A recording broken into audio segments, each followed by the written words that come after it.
পীরগিরিয়ার মাজার পূজা চলছে দেশটা জুড়িয়া, শিরকি আর ভণ্ডামিতে সমাজ গেছে ভরিয়া।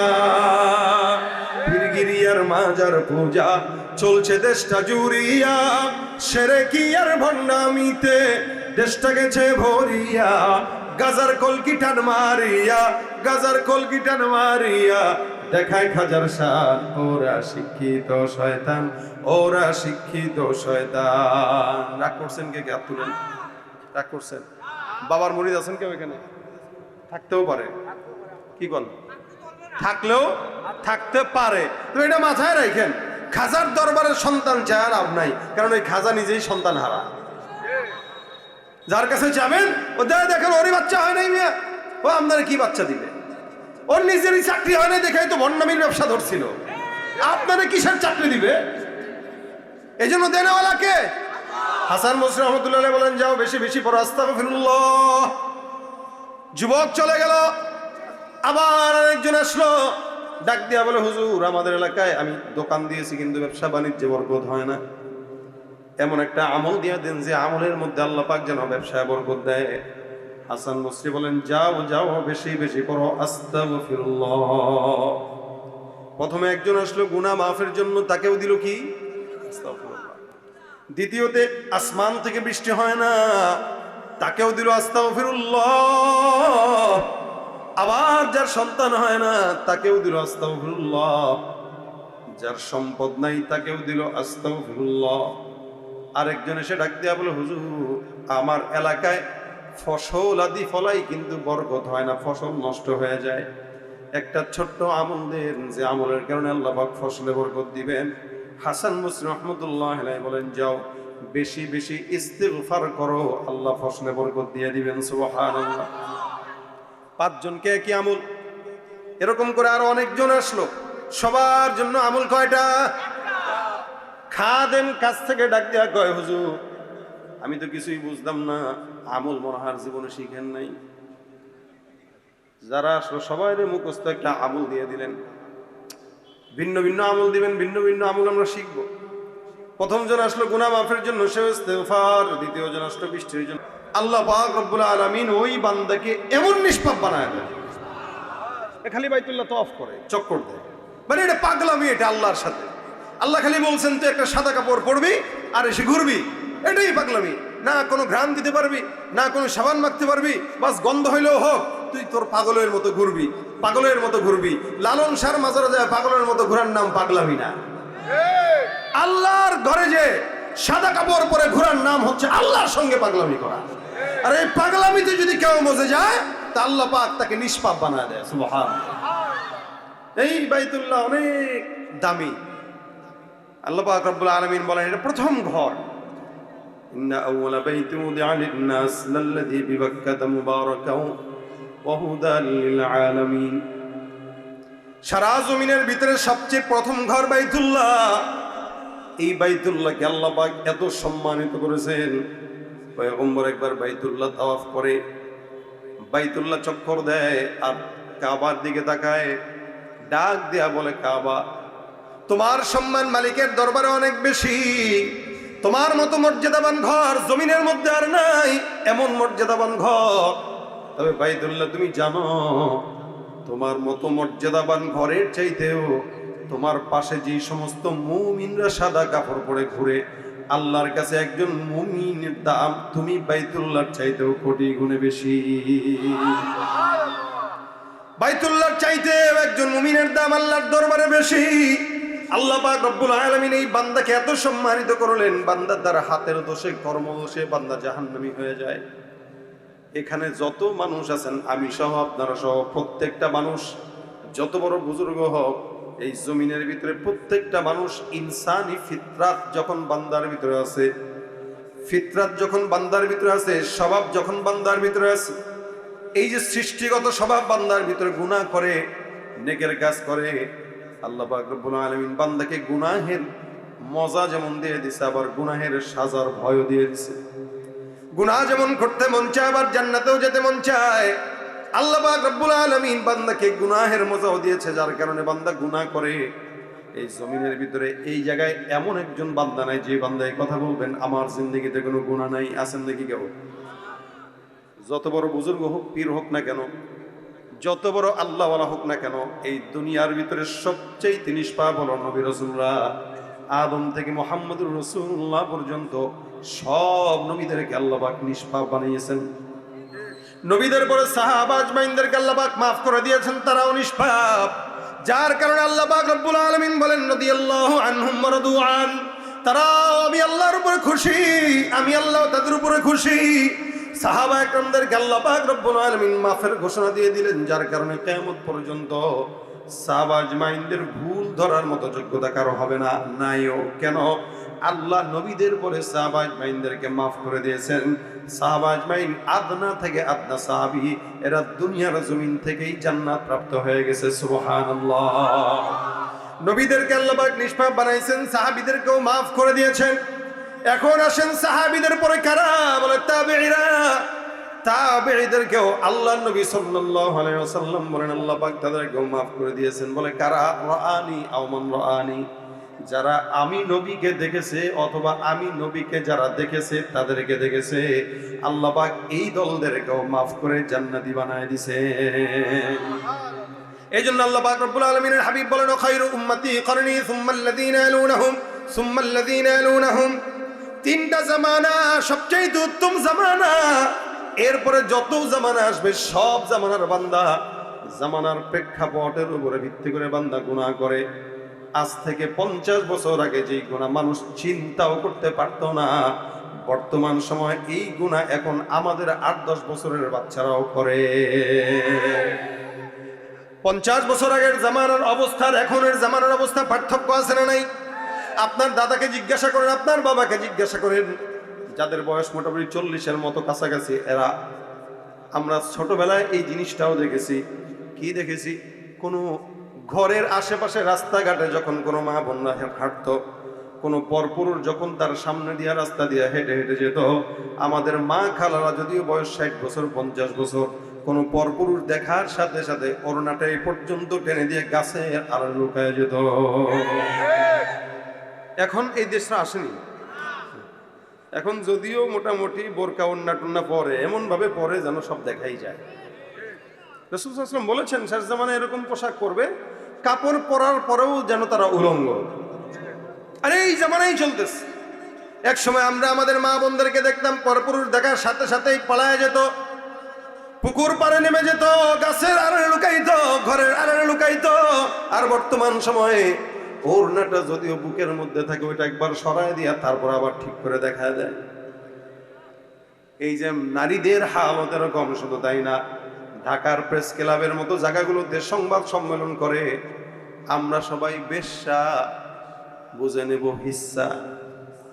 দেখেন না এই স্লোগান দিতেছে, আমরা সবাই বেশ্যা, বুঝে নেব হিস্সা। নিজেদের বেশ্যা বলতে তারা পছন্দ করতেছে, অথচ আল্লাহ এদের সম্মান সবচেয়ে বেশি দিয়েছে। শুধু তাই না, দেহ বিক্রি করে যারা চলে, এরা স্লোগান দিচ্ছে তাদেরকে যেন শ্রমিকের মর্যাদা দেওয়া হয়। নাউযুবিল্লাহ মিন যালিক। শ্রমিক ভাই, সব ঘাম ঝরানো শ্রমিকের ঘাম ঝরানো না। যাক, বুঝলে বুঝেন, না বুঝলে নেই। ঘাম ঝরাই নেই শ্রমিক বলা চলে না। আল্লাহ দাম দিয়েছেন বেশি, এরা বুঝে না, যার কারণে এরা নিজেদের দাম কমায় দেয়। এরা নিজেদের দাম নিজেরা কমায়। এক সময় আমরা আমাদের, আজ থেকে মনে করেন আরো 30-40 বছর আগে যদি কেউ চিন্তা করেন, দেখবেন আমাদের ঘরের ভিতরে আমি আমার মাকে, আমার দাদিকে, আমার দাদাকে দেখতাম সকালবেলা গ্রাম দেশে ফজরের নামাজের পর কোরআন তেলাওয়াত না করে কোনো মানুষ ঘরের কাজের ভিতরে হাত দিত না। সকালবেলা সূরা ইয়াসিন তেলাওয়াত করতো, মাগরিবের পরে ওয়াকা, সূরা ইয়াসিন তেলাওয়াত করার পর অন্যান্য কাজ, মাগরিবের পরে ওয়াকা তেলাওয়াত করার পর অন্যান্য কাজ। তেলাওয়াত ছাড়া কোনো ঘরের ভিতরে থাকতো না, বরকত থাকতো না। যার কারণে ঘরের ভিতরে ঘরের মা বোনেরা, খালারা, দাদিরা তেলাওয়াত করত। এবং আমি আমার নিজের ঘরের কথাও যদি বলি, এখনো পর্যন্ত আমি আমার বাবাকে দেখি, আমার বাবার প্রায় 75 বছর বয়স। এই যে বুঝ হবার পর থেকে নিয়ে আজ পর্যন্ত আমার বাবাকে কোনোদিন সকালবেলা বিকেলবেলা তেলাওয়াত করে নাই, এটা আমি কোনোদিন পাই নাই। আগের কালে এমনই ছিল, সকালে তেলাওয়াত বিকালে তেলাওয়াত, অথচ জেনারেল শিক্ষিত মানুষ। এবং কি ঘুম থেকে যখন আমরা ছোটবেলায় জাগতাম, আমরা ঘুম থেকে যখন জাগতাম তাকায় দেখতাম আমার দাদি অথবা মা অথবা নানি খালা এরা বিছানার মধ্যে সুন্দর করে যায় নামাজের বিছানায় বসে বসে জিকির করে সুবহানাল্লাহ, আলহামদুলিল্লাহ, লা ইলাহা ইল্লাল্লাহ। আমাদের ঘুম ভাঙতো মাদের জিকিরের আওয়াজে, আমাদের ঘুম ভাঙতো মা বাবার কোরআন তেলাওয়াতের আওয়াজে।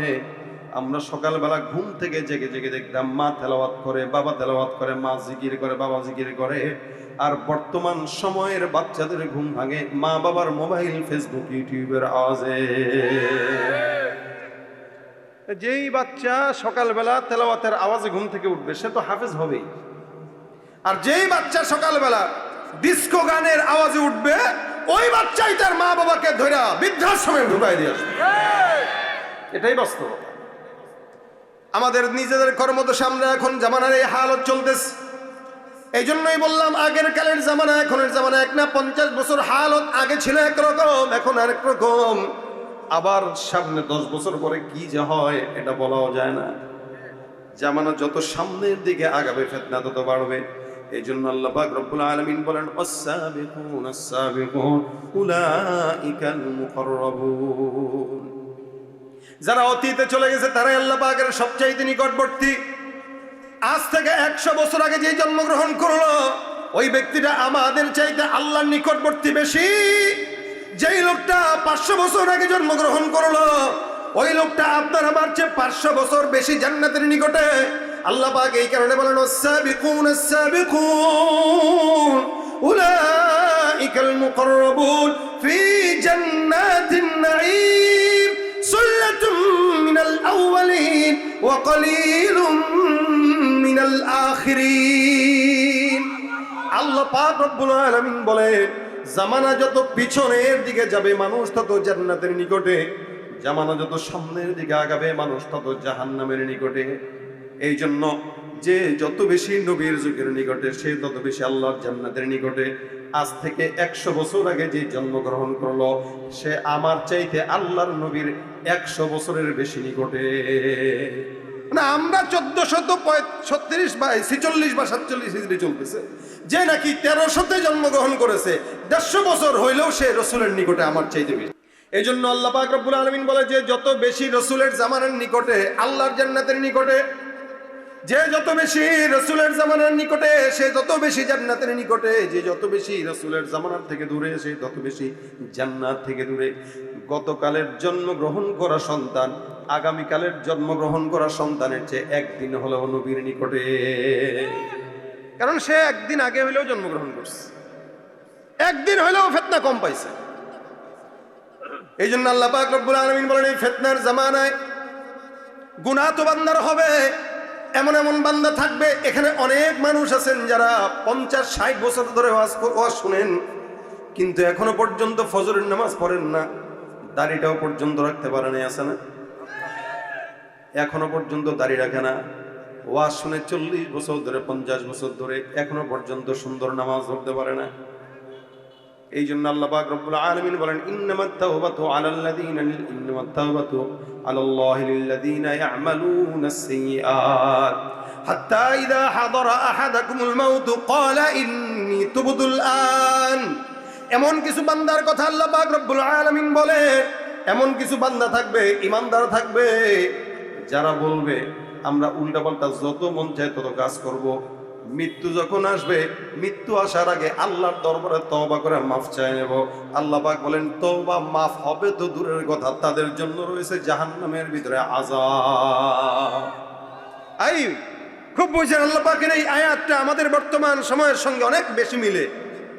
অনেক মানুষ আছে যারা 50-60 বছর বয়স, এরা চিন্তা করে কি জানেন? এরা চিন্তা করে যত দুর্নীতি আছে বয়স থাকতেই করা লাগবে, যত চাঁদাবাজি আছে বয়স থাকতেই করা লাগবে, যত মানুষের জায়গা মারা যাবে বয়স থাকতেই করা লাগবে, ওজনে যত কম দিয়ে ব্যবসায় 2 নম্বরই করা যায় বয়স থাকতেই করা লাগবে। তো ভালো হবি কখন? ভালো মনে 60 বছর বয়স গেলে একটু হস টস কইরা একটা মসজিদের জায়গা দান কইরা মুতাওয়াল্লি হয়ে যাব, বাস আমি হলাম বিয়ে। তার মতো বুজুর্গ আর কে? আমার সাথে একজনের দেখা হয়েছিল একবার। আমি তারা জিজ্ঞাসা করলাম, ভাই আপনি টাকা তো অনেক কামান, আল্লাহর ঘরে একটু যান না, হজ করে আসেন, কবে হজ করবেন? ভাই আমি অন্য চিন্তায় আগাই। কি চিন্তায় আগান? অন্য চিন্তায় আগান। আচ্ছা চিন্তাটা শুনতে চাইলাম, কি চিন্তা?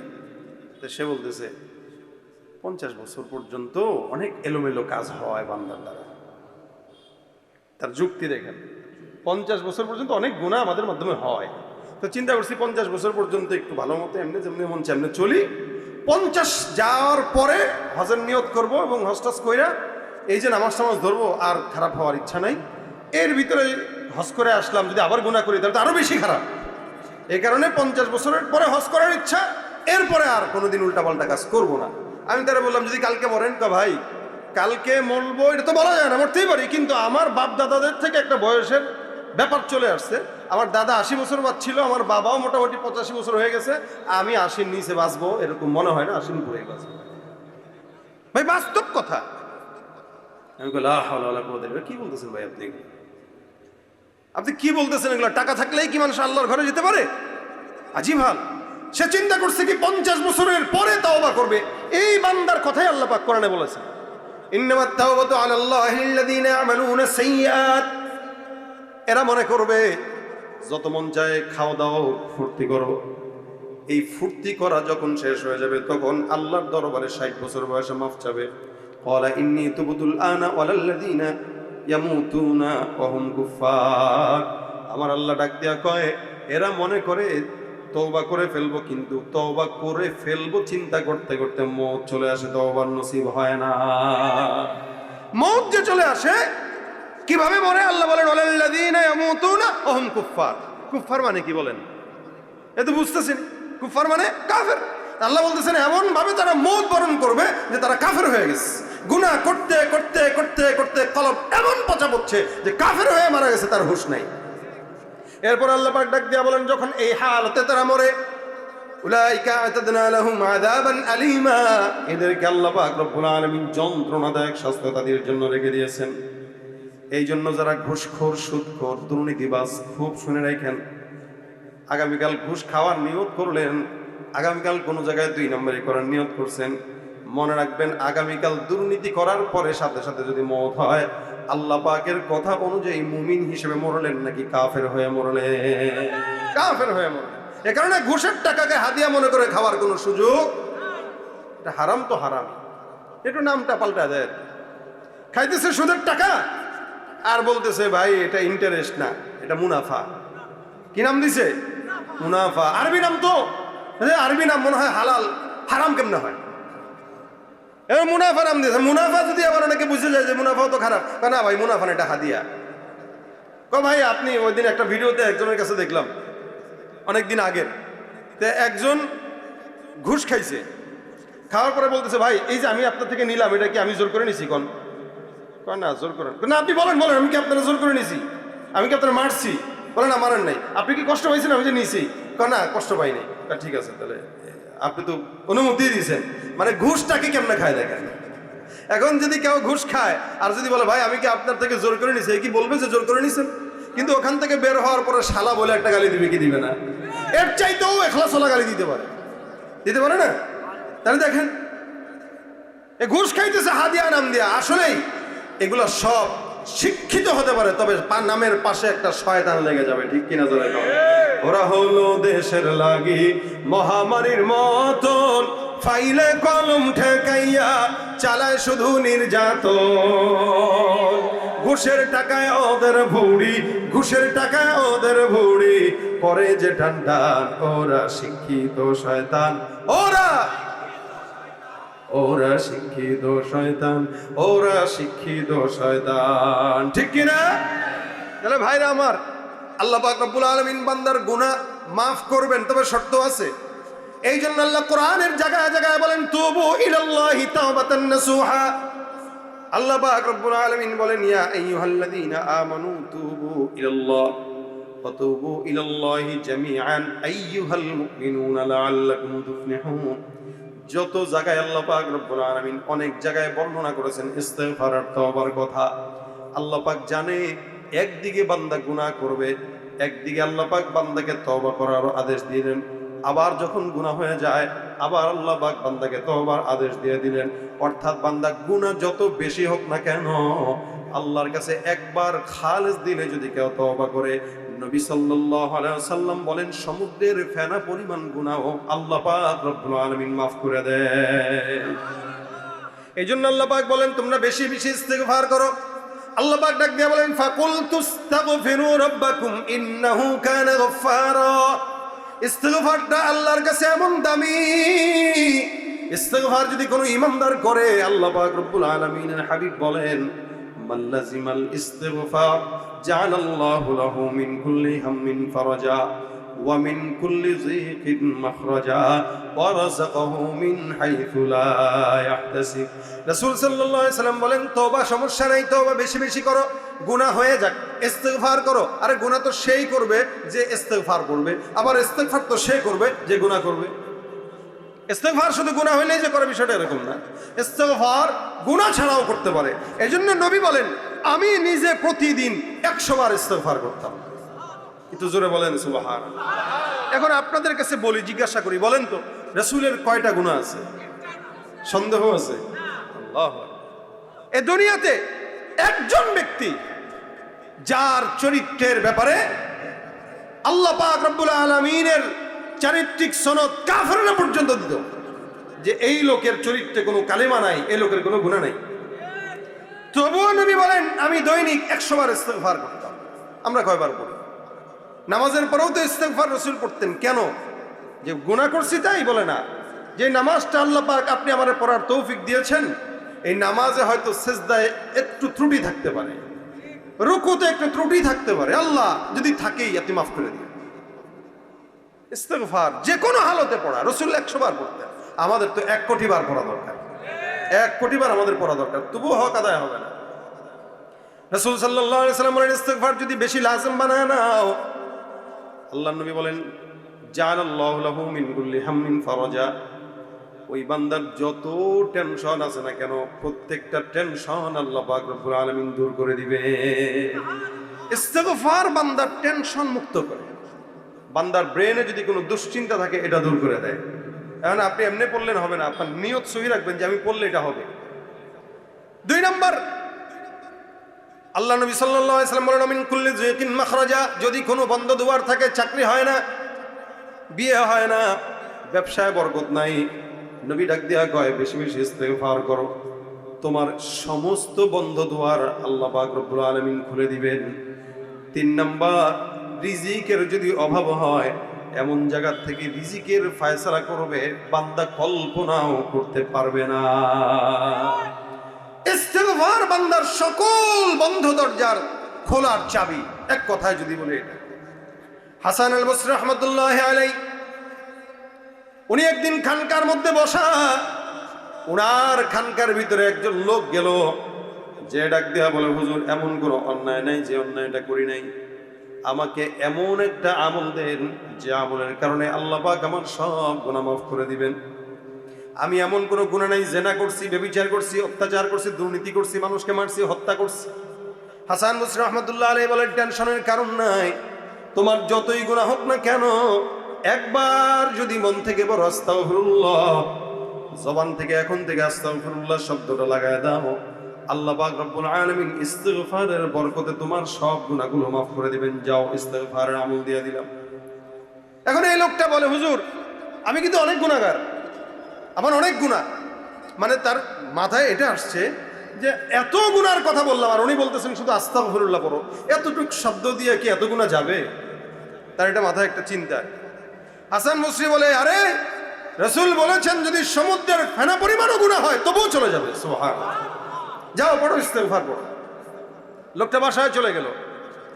দ্বিতীয় আরেকজন আসলো, এসে ডাক দিয়া বলে হুজুর আমি যে এলাকায় থাকি ওই এলাকায় আসমান থেকে বৃষ্টি হয় না, এমন একটা হালত, এলাকার ভিতরে দুর্ভিক্ষ, কোনো জায়গায় বৃষ্টি নাই, এমন একটা আমল শিখায় দেন যে আমলটা আমরা আমাদের এলাকার বান্দাদেরকে যে বলবো, ওই আমলটা করার পরে যেন আল্লাহ পাক রব্বুল আলামিন বৃষ্টি দেয়।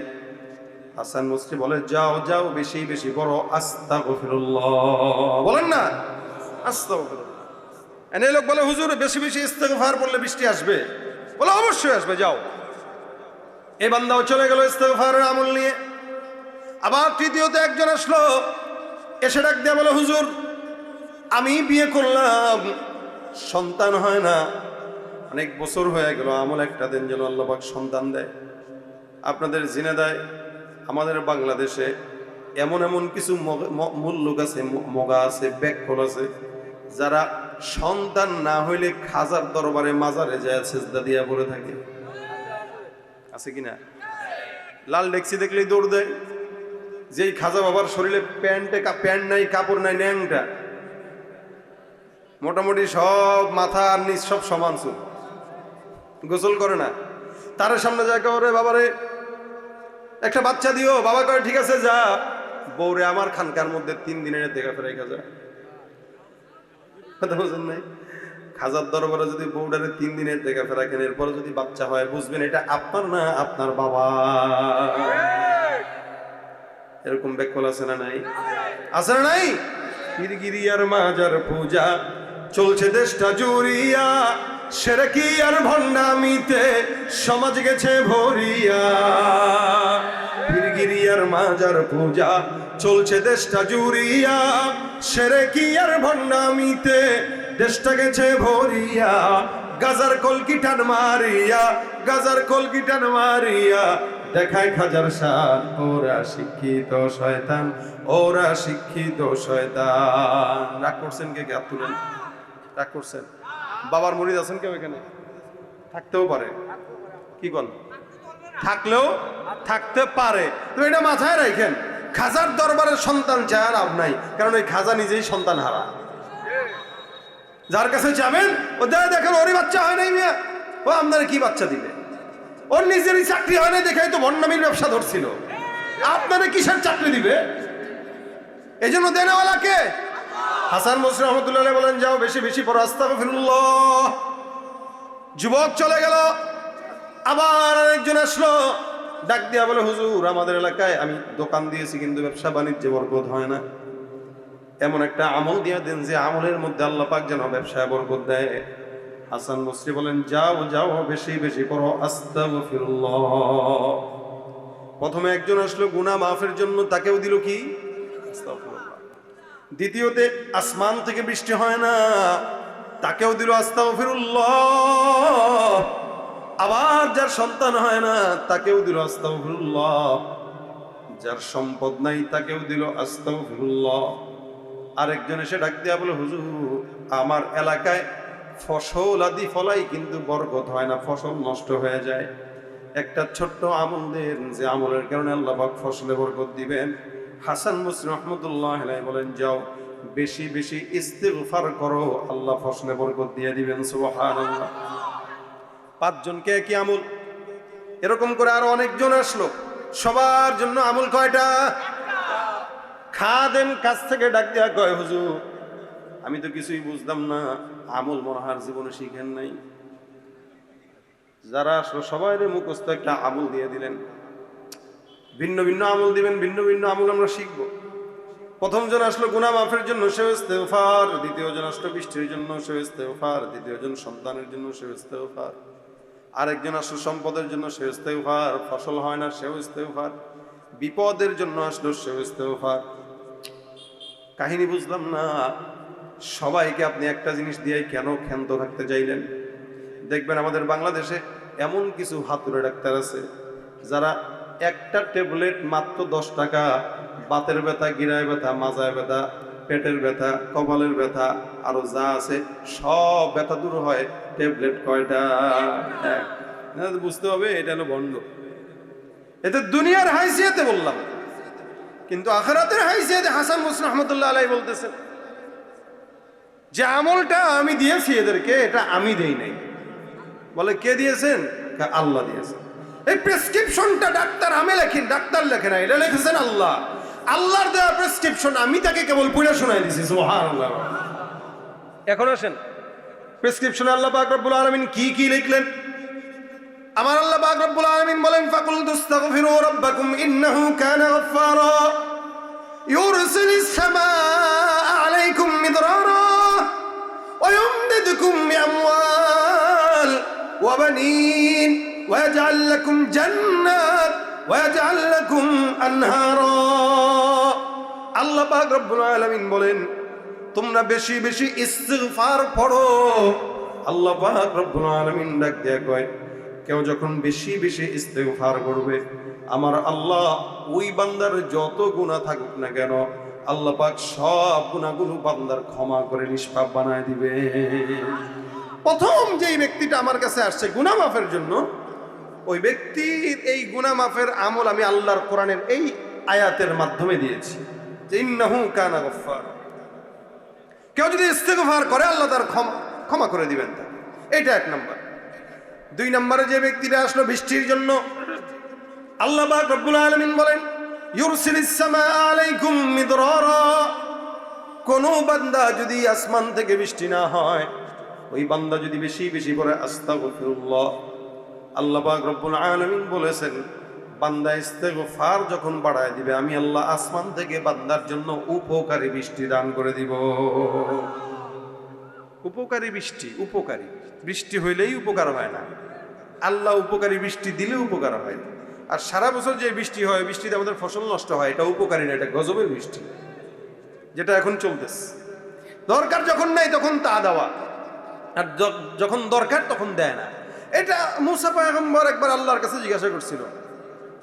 এক লোক মুসা নবীকে জিজ্ঞাসা করছে আল্লাহ রাগ যখন হয় আলামত কি?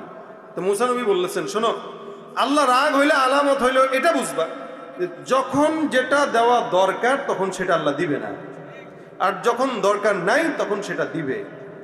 তার মানে আমাদের জন্য যখন যেটা দেওয়া দরকার, বৃষ্টি নাই ওই সময় বৃষ্টি দেওয়া, আর বৃষ্টির দরকার ওই সময় না দেওয়া। এখন বর্তমান সময় এটাই হইতেছে। তো বুঝতে হবে যখন যেটা দরকার ওটা যদি না পাই, আর যেটা দরকার না এটা যদি পাই, তার মানে আল্লাহ খুব খুশি। কি আল্লাহ বেজা। চাকরি হওয়া দরকার হইতেছে না, বেতন বাড়া দরকার বাড়তেছে না, কিন্তু সবকিছুর দাম বাড়তেছে। দেশে শান্তি আসা দরকার আসতেছে না, খুন গুম হত্যা বিচার বাড়তেছে। এগুলো দরকার ছিল না কিন্তু বাড়তেছে, তার মানে আল্লাহ বেজা। সব কিছু থামানোর জন্য একমাত্র আমল হইল ইস্তেগফার। কি ইস্তেগফার? এই জন্য হাসান বসরি বলেন যে লোকটা আমার কাছে আসছে বৃষ্টি নাই এই কারণে, তাকে আমি আল্লাহর এই আয়াত থেকে আমলটা দিলাম যে সে যদি ইস্তেগফার করে আল্লাহ পাক তাকে বৃষ্টির জন্য ফয়সালা করে দিবেন। 3 নাম্বার শুনেন, ওয়ায়ুমদিদুকুম বিআমওয়াল। সম্পদ আল্লাহ পাক রব্বুল আলামিন দান করে দিবেন। যদি কেউ গরিব থাকে, দোকান আছে, ব্যবসা আছে, বরকত নাই, দোকানের ভিতরে বসে বসে আমাদের দেশের চায়ের দোকানগুলো দেখবেন মোটামুটি চায়ের দোকানগুলো ছোটখাটো একটা সংসদ। এই সংসদের ভিতরে এমপি মন্ত্রী সব আছে, মাননীয় স্পিকারও আছে, আর প্রধানমন্ত্রী স্বয়ং হলো চায়ের দোকানদার। মোটামুটি আলু কি বলে কলা রুটি পাউরুটি চাপাতি কেনার টাকা না থাকলেও 32 ইঞ্চি টিভি লাগানোর ঠিকই টাকা দিয়েছে শয়তান থেকে। এখানে বসে কে কি করলো, কোন বক্তা কি বললো, কোন হুজুর কি করলো, কোন নেতা কি করলো, অথবা এলাকার ইমাম কি করলো, মাদ্রাসার মুদাম্মিল কি করলো, যত মানুষের গীবত সব চায়ের দোকানে বসে বসে করে। তো বরকত হবে কোথায়? বরকত হওয়ার তো রাস্তা খোলা লাগবে। দোকানে বসে বসে গীবত না করে, শেকায়েত না করে, মুভি নাটক না দেখে, উলঙ্গ নাচানাচি না দেখে আস্তাগফিরুল্লাহ আস্তাগফিরুল্লাহ আস্তাগফিরুল্লাহ তেলাওয়াত করা শুরু করেন, বরকত বাড়ায় দিবেন কে? বিশ্বাস না হইলে শুরু করেন না কালকে থেকে, দেখবেন আপনার কোন জায়গা থেকে বরকত আসবে। লা ইয়াহতাসিব, আল্লাহ বলেছেন বান্দা কল্পনাও করতে পারবে না এমন ভাবে আমি আল্লাহ পাক তাকে দিয়ে দিব, এমন ভাবে দিব, কোত্থেকে আসবে নিজেও বুঝবে না। সে খালি অবাক হবে, কিরে এটা কোত্থেকে আসলো, কেমনে আসলো, কিভাবে আসলো। 4 নম্বরে আল্লাহ পাক রব্বুল আলামিন বলেন আয়ুমদিদুকুম বিআমওয়ালিন ওয়া বানিন।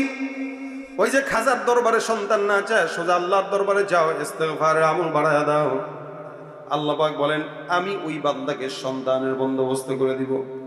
অনেক মা বোনেরা আছে যাদের সন্তান হয় না, খালি ডাক্তারের কাছে দৌড়ায়, ডাক্তারের কাছে যায়, ডাক্তারের কাছে যায়, না পাইলে তাবিজ জানে, কবু জানে।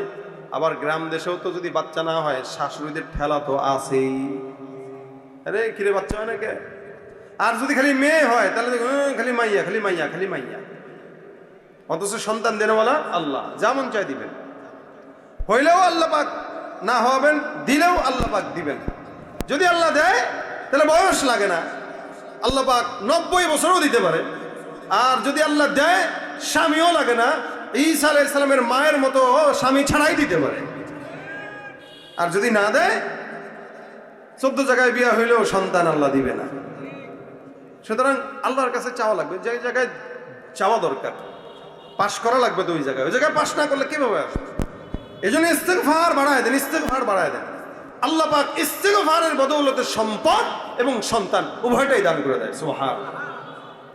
এজন্য কারো যদি বিবি প্রেগনেন্ট থাকে, সন্তান সম্ভাবা থাকে, ইস্তেগফারের আমল শিখাবেন, দেখবেন আল্লাহ পাক ইস্তেগফারের আমলের বরকতে সন্তানকে বুজুর্গ বানায় দেবেন। সন্তান পেটে আছে, বলবেন বেশি বেশি ইস্তেগফারের আমল করো, প্রতিদিন 1000 বার করে পড়ো, প্রতিদিন 1000।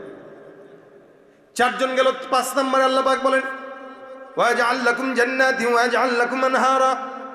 আমি আল্লাহ পাক রব্বুল আলামিন কেউ যদি ইস্তেগফার করে ফসল দিয়ে এমন ভাবে দেব যেন মনে হবে জান্নাত। সুবহানাল্লাহ। চতুর্দিকে ফসল ফলাদিতে ভরপুর থাকবে এবং নদী নালা যেগুলো শুকানো ছিল, আমি আল্লাহ পাক রব্বুল আলামিন শুকানো নদী নালাগুলোকে পানি দিয়ে ভরপুর করে দিব। সুবহানাল্লাহ। তাহলে কি বুঝলাম? আজকের মাগরিব থেকে নিয়ে এ পর্যন্ত অনেক আলোচনা আপনারা শুনেছেন, আবার সামনে অনেক মাহফিল আশেপাশে হবে, শুনবেন। খালি শুনলাম আর চলে গেলাম, এটা ফায়দা না। ফায়দা হলো বাসা পর্যন্ত কিছু একটা নিয়ে যাওয়া। কিছু একটা যদি নিয়ে যেতে পারি তাহলে মাহফিলের কামিয়াবি। কি বলেন, ঠিক না? এই জন্য আজকের মূল মাকসাদ হইল এটা, যে আমরা যেই হালতে থাকি না কেন, যে অবস্থায় থাকি না কেন, জবান দিয়ে শব্দ একটা উঠাবো। কতটুকু? আস্তাগফিরুল্লাহ। আচ্ছা বলেন তো, এটা পড়তে কি 5 মিনিট লাগে? কতক্ষণ লাগে? এখন শব্দ কতটুকু? আস্তাগফিরুল্লাহ, বাস এতটুকুই। আস্তাগফিরুল্লাহ, আস্তাগফিরুল্লাহ, আস্তাগফিরুল্লাহ। আপনি 5 ওয়াক্ত নামাজের পরে 100 বার করে পড়েন না, 100 বার পড়তে আপনার সর্বোচ্চ 1.5 মিনিট লাগবে। সেকেন্ডে যদি 1 বার করে পড়েন সর্বোচ্চ 1.5 মিনিট লাগবে। ধরলাম 2 মিনিট, আপনি 2 করে 5 বারে 10 মিনিট কি আল্লাহরে দিতে পারবেন না? তা আপনি যদি এত নেতার পিছনে, ওই পিছনে, হে পিছনে না ঘুরে আল্লাহর পিছনে দেন, যা দরকার সব আল্লাহ দিয়ে দিবে। নেতার পিছনে ঘুরবেন, অমুকের পিছনে ঘুরবেন, পীরের পিছনে ঘুরবেন, কিচ্ছু দিবে না। যতক্ষণ আপনি আছেন টিস্যু পেপারের মতো ব্যবহার করবে, স্বার্থ নাই টিস্যুর মতো ফেলে দিবে। এটা হলো আমাদের দেশের হাল। কিন্তু আল্লাহ কোনো বান্দাকে স্বার্থের জন্য ভালোবাসে না। এজন্য 10টা মিনিট প্রতিদিন আল্লাহর জন্য দিয়া আস্তাগফিরুল্লাহ, আস্তাগফিরুল্লাহ পড়বেন। রাজি আছেন ইনশাআল্লাহ? আজকের এই প্রোগ্রাম থেকে যদি এতটুকুন কথা আমরা নিয়ে যাই, এতটুকুন কথার বেশি দরকার নেই। এই কথাটাই যদি বাসা পর্যন্ত যায়, বিবির সাথে আপনারা মুজাকারা করবেন যে বিবি তুমিও প্রতিদিন ইস্তেগফার করবা, আমিও প্রতিদিন ইস্তেগফার করব। আসো আমরা পাল্লা দেই, তুমি 1000 বার পড়বা, আমি 1000 বার পড়বো। এরকম করে যদি কেউ একটু নিয়ত করে প্রতিযোগিতা করে বিবির সাথে, ওই ঘরের বিবি স্বামীর উপরে কোনোদিন কথা বলতে পারবে না, ওই ঘরের বিবি স্বামীর অবাধ্যতা হবে না। ঠিক কিনা বলেন? আল্লাহ পাক রব্বুল আলামিন যেন আমাদেরকে এই আমলটা করার তৌফিক দান করে। কথা কয় না? জোরে বলেন আমিন। এই আমলটা করবেন, নিজে শিখবেন, বাচ্চাকে করাবেন, সন্তানকে করাবেন, বিবিকে করাবেন, মা বাবাকে করাবেন, প্রতিযোগিতার সাথে করবেন। দেখবেন আপনার জিন্দগির এমন কোনো জায়গা নাই যেই জায়গায় আল্লাহ আপনাকে বারাকা দান করবেন না। তো কারা কারা রাজি আছে একটু হাতটা তুলে দেখায়, আল্লাহ কবুল করো, আমাকে সহ। আল্লাহ সকলকে কবুল করো, বলেন আমিন। আল্লাহ পাক আগে আমাকে তৌফিক দেখ, তারপরে আপনাদেরকে দান করো। এই যে আজকের এই মাদ্রাসার মাহফিলে আপনারা আসছেন, এই মাহফিলে আসা বসা, আসতে পেরে কিছু জিনিস শিখতে পারলেন, ফায়দা হয়েছে না? একটা জিনিস শিখলেন, যদিও জানেন যে ইস্তেগফার পড়লে এই হয়, কিন্তু কি হয় এটা আপনাদেরকে হয়তো অনেকে জানা ছিল না। আজকের মুজাকারা জানা হইল, তো জানার পরেই তো মানুষ মানে। আগার মানোগি তো বানোগি, কেউ যদি মেনে নেয় তো আল্লাহ তাকে বানায় দেয়, আল্লাহ তাকে বানায় দেয়। এই জন্য আমরা মানার নিয়ত করবো ইনশাআল্লাহ। পাশাপাশি এই মাদ্রাসার প্রোগ্রাম, মাদ্রাসার 2 জন ছেলে হাফেজ হয়েছে, এরকম 2 জন কেন, সামনের বছর যেন 10 জন হইতে পারে সেই ফিকির করতে হবে। আপনাদের প্রত্যেকের উচিত এই মাদ্রাসাগুলোর সাথে সম্পর্ক রাখা, কারণ দিন ততদিন টিকবে যতদিন মাদ্রাসাগুলো থাকবে। যতদিন দিন থাকবে ততদিন দুনিয়া থাকবে। যতদিন দুনিয়া টিকবে, মানে দিন যতদিন না থাকবে তখন আর দুনিয়া টিকবে না। এরা বুঝে না যে দিনের কারণে মাদ্রাসা, এই দুনিয়া টিকে আছে, অথচ এরপরেও এরা দিনের বিরোধিতা করে। আজকে গত কয়েকদিন আগে আপনারা দেখেছেন এই শিক্ষাঙ্গন যেগুলো স্কুলগুলো আছে, স্কুলগুলোতে গানের শিক্ষক প্রজ্ঞাপন জারি করেছে, গানের শিক্ষক দেওয়ার জন্য। অথচ স্কুলগুলোতেই কিন্তু ধর্মীয় কোনো শিক্ষকের প্রজ্ঞাপন তারা জারি করে নাই। আসলে কি বলবো, দেশ স্বাধীন হয়েছে যদিও আমরা বলি 24-এ, কিন্তু এরপরেও আমরা স্বাধীন হই নাই, মনে হয় না কোনোদিন হব। কারণ এখনো পর্যন্ত ওপারের প্রেসক্রিপশনেই আমার দেশ চলতেছে। এজন্যই যেই পূজার ভিতরে মুসলমানের সন্তানেরা পূজা মণ্ডপে যে পাহারা দিয়েছে, সেই মুসলমানদের পবিত্র কোরআনকে অবমাননা করতে দেখেছে হিন্দু সম্প্রদায়ের লোকদেরকে। কিন্তু আমরা সরকার তরফ থেকে এখনো কোনো প্রকার আওয়াজও পাইনি, পাবও না। কারণ রাষ্ট্রের সরকার প্রধান এরা তো আল্লাহওয়ালা হওয়া লাগবে, তাহলেই না কোরআনের পক্ষে কথা বলবে। ঘুষখোর, সুদখোর, দুর্নীতিবাজ অথবা চোর, ডাকাত, বাটপার এরা যদি ক্ষমতায় থাকে, কশ্চিনকালেও কোরআনের পক্ষে এদের জন্য একটা জবান দিয়ে কথাও বের হবে না, হওয়ার কথাও না। এজন্য আগামীর বাংলাদেশকে এখনো পর্যন্ত সময় আছে ইসলামের দেশ হিসেবে গড়ে তোলার জন্য। আপনাদের কাছে আমাদের আবেদন, ইসলামের দেশ গড়ার জন্য যা করা লাগে আমরা তাই করতে রাজি হবে ইনশাআল্লাহ। তবু আমরা আগামীর বাংলাদেশকে কোরআনের বাংলাদেশ দেখতে চাই, আগামীর বাংলাদেশকে ইসলামের বাংলাদেশ দেখতে চাই, আগামীর বাংলাদেশকে আল্লাহ রাসূলের অনুসারীদের বাংলাদেশ দেখতে চাই। কারা কারা দেখতে চান? নারে তাকবীর, নারে তাকবীর, আল কোরআনের আলো সংসদে জালো, নারে তাকবীর। কি হবে নামাজ রোজা ইমানদারির বড়াই করে, যদি ওই খোদার কোরআন নর্দমাতে থাকে পড়ে। কি হবে নামাজ রোজা ইমানদারির বড়াই করে, যদি ওই খোদার কোরআন নর্দমাতে থাকে পড়ে। মসজিদের কোণে বসে জিকির যত করই কষে, মসজিদের কোণে বসে জিকির যত করই কষে, এভাবে যায় না পাওয়া আল্লাহকে। কি হবে বেঁচে থেকে অযথা বিদ্যা শিখে, যদি না গড়তে পারি শোষণবিহীন সমাজটাকে। কি হবে আলেম হয়ে ইমাম সেজে সমাজেতে, পারো যদি সত্য কথা উচ্চ স্বরে না বলিতে। চাকরির ভয় করো যদি ছেড়ে দাও ওই না গদি, চাকরির ভয় করো যদি ছেড়ে দাও ওই না গদি। কি হবে ধোঁকা দিয়ে আল্লাহকে, কি হবে বেঁচে থেকে অযথা বিদ্যা শিখে, যদি না গড়তে পারি শোষণবিহীন সমাজটাকে।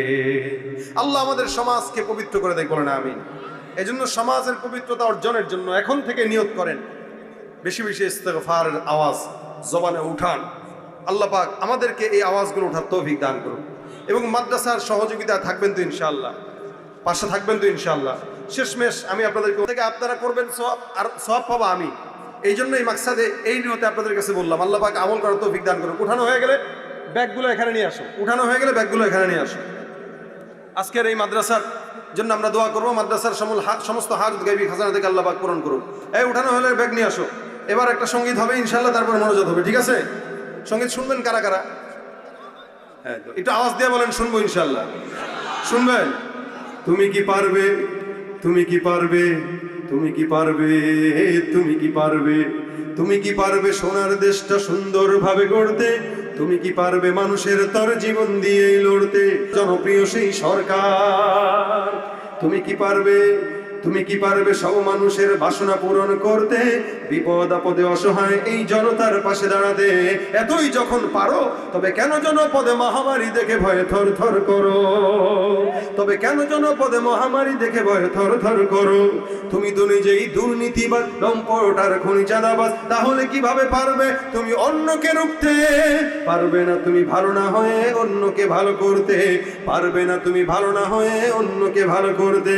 তুমি কি পারো, তাহলে কিভাবে পারবে তুমি অন্যকে রুখতে? পারবে না তুমি ভালো না হয়ে অন্যকে ভালো করতে, পারবে না তুমি ভালো না হয়ে অন্যকে ভালো করতে, পারবে না তুমি ভালো না হয়ে অন্যকে ভালো করতে, পারবে না তুমি ভালো না হয়ে অন্যকে ভালো করতে। ঠিক না?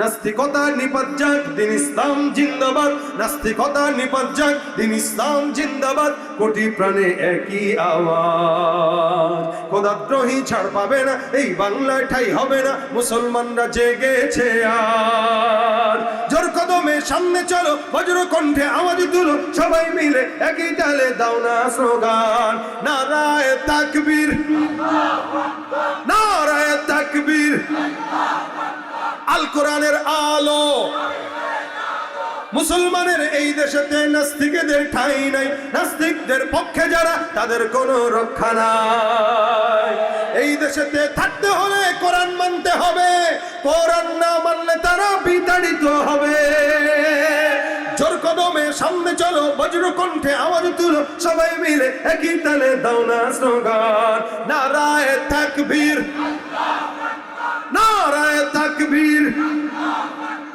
ইসলামের শত্রুরা নবীজির শত্রুরা আল কোরআনের আলো লিল্লাহি তাকবীর আল্লাহ পাক আজকের মজমা কবুল করুক ভরপুর কামিয়াবি দান করুক যারা আসছেন বসছেন সকলের জন্য দোয়া করি এক ভাই তার মা বাবার জন্য দোয়া চেয়েছেন অনেকেই দোয়ার জন্য আবেদন করেছেন আমরা সকলের জন্য দোয়া করব ইনশাআল্লাহ درود شريف اللهم صل على سيدنا ونبينا وشفيعنا وحبيبنا مولانا محمد صلى الله عليه وعلى آله وأصحابه وبارك وسلم أستغفر الله ربي من كل ذنب وأتوب إليه لا حول ولا قوة إلا بالله العلي العظيم أستغفر الله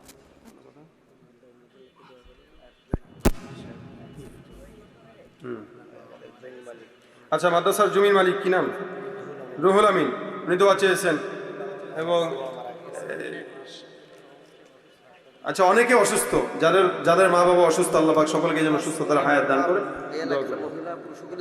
আল্লাহুম্মা আনতাস সালাম রব্বানা তাকাব্বাল মিন্না ইন্নাকা আনতাস সামিউল আলিম ওয়া তুব আলাইনা ইন্নাকা আনতাত তাওয়াবুর রহিম হে আল্লাহ মাগরিব থেকে এই পর্যন্ত গুনাহগার বান্দারা গুনাহের বোঝা মাথায় নিয়ে হাত তুললো মেহেরবানি করে আমাদের সকলের গুনাহ খাতা তুমি আল্লাহ মাফ করে দাও রব্বুল আলামিন যা আলোচনা হয়েছে ভুল ত্রুটি থাকলে ক্ষমা করে দাও সওয়াবগুলো মদিনার রওজা মুবারকে তুমি পৌঁছায় দাও আয় আল্লাহ যা আমল করার নিয়ত করেছি আল্লাহ তুমি আমল করার জন্য তুমি সহজ করে দাও রব্বুল আলামিন অনেকে দোয়া চেয়েছেন আয় আল্লাহ নির্দিষ্টভাবে কারো নাম বলতে পারতেছি না মালিক আপনি তো সকলের অন্তর্যামী আল্লাহ দিলের খবর জানেন মাওলা আপনি সকলের মা বাবা যারা অসুস্থ আছে সকলকে সুস্থতার হায়াত দান করে দেন আয় আল্লাহ যাদের মা বাবা অন্ধকার কবরে শোয়া মালিক মা বাবা দাদা দাদি নানা নানি ভাই বোন আত্মীয় স্বজন অন্ধকার কবরে যারা শায়িত আছে আল্লাহ প্রত্যেকের কবরগুলোকে জান্নাতের বাগান বানায় দেন আল্লাহ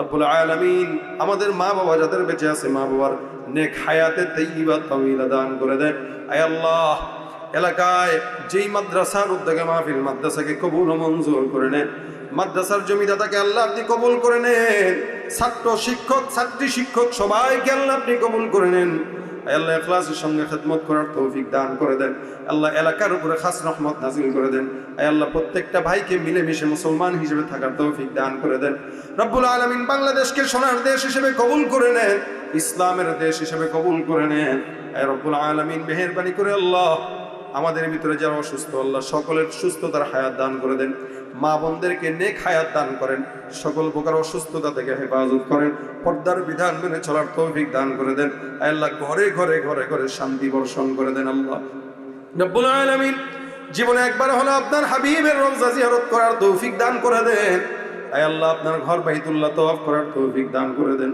রব্বুল আলামিন মেহেরবানি করে আল্লাহ যারা একবার গিয়েছে বারবার যাওয়ার তৌফিক দান করে দেন রব্বুল আলামিন যার মনের যে নেক মাকাসাদে হাসানা আছে আল্লাহ প্রত্যেকের নেক মাকাসাদে হাসানাকে পূরণ করে দেয় আল্লাহুম্মা সাল্লি আলা মুহাম্মাদিন নবিয়্যিল উম্মি ওয়া আলা আলিহি ওয়া সাল্লিম তাসলিমা রব্বিরহামহুমা কামা রাব্বায়ানি সগীরা রব্বিরহামহুমা কামা রাব্বায়ানি সগীরা সুবহানা রাব্বিকা রাব্বিল ইজ্জাতি আম্মা ইয়াসিফুন ওয়া সালামুন আলাল মুরসালিন ওয়াল হামদুলিল্লাহি রাব্বিল আলামিন আসসালামু আলাইকুম।